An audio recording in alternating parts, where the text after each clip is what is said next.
আমার গন্তব্য কি, আমাদের লক্ষ্য কি? শরীফ ওসমান হাদী ভাই কি প্রতিষ্ঠা করতে চেয়েছিলেন? ইনকিলাব কালচারাল সেন্টার প্রতিষ্ঠা করেছিলেন। বাংলাদেশপন্থী সাংস্কৃতিক লড়াই, আধিপত্যবাদ বিরোধী সাংস্কৃতিক লড়াইয়ের জন্য শরীফ ওসমান হাদী ভাই ছিলেন আমাদেরকে প্রতিষ্ঠান করতে হবে, নিজস্ব মিডিয়া তৈরি করতে হবে, নিজস্ব কালচারাল সেন্টার তৈরি করতে হবে।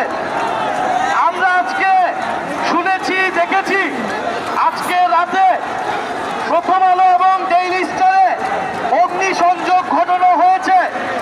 আমরা খুব স্পষ্টভাবে বলতে চাই, যারা এই কাজ করেছে তারা শরীফ ওসমান হাদী ভাইকে ধারণ করে না। এই আন্দোলন, এই বিক্ষোভকে ভিন্ন দিকে প্রবাহের চেষ্টা করে যাচ্ছে। অবশ্যই প্রথম আলো ডেইলি স্টার নিয়ে আমাদের সমালোচনা রয়েছে, আমাদের বিরোধিতা রয়েছে। আমরা সেই কথা সবসময় বলেছি, বলে যাব, এবং আমাদের পক্ষে আমাদের আদর্শকে ধারণ করে এরকম প্রতিষ্ঠান দিয়েই আমরা এই ধরনের প্রতিষ্ঠানকে মোকাবেলা করব। কিন্তু পুরো বাংলাদেশ যখন আজকে ঐক্যবদ্ধ হওয়ার কথা, শরীফ ওসমান হাদীর শহীদি মৃত্যুকে ধারণ করে তখন বাংলাদেশকে আজকে বিভাজিত করার চেষ্টা করা হচ্ছে, পুরো আন্তর্জাতিকভাবে দেখানোর চেষ্টা করা হচ্ছে। এখানে মিডিয়ায় আগুন লাগানো হচ্ছে, এখানে হটকারিতা হচ্ছে।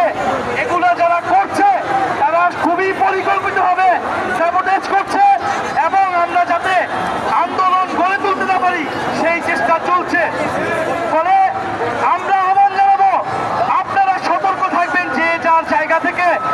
আমরা এই আন্দোলন অবশ্যই চালিয়ে যাব, এই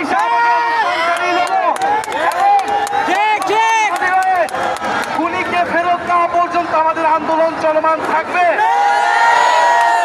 আগুন লাগাচ্ছে, তারা বরং আন্দোলন বিরোধী অবস্থান নিচ্ছে।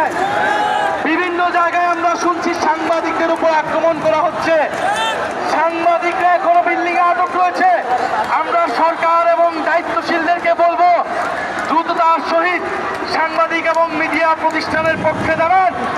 আমরা আমাদের যে কোনো সমালোচনা গণতান্ত্রিক উপায়ে বলে যাব, গণতান্ত্রিক উপায়ে শান্তিপূর্ণভাবে আমাদের বিক্ষোভ আমরা প্রদর্শন করব।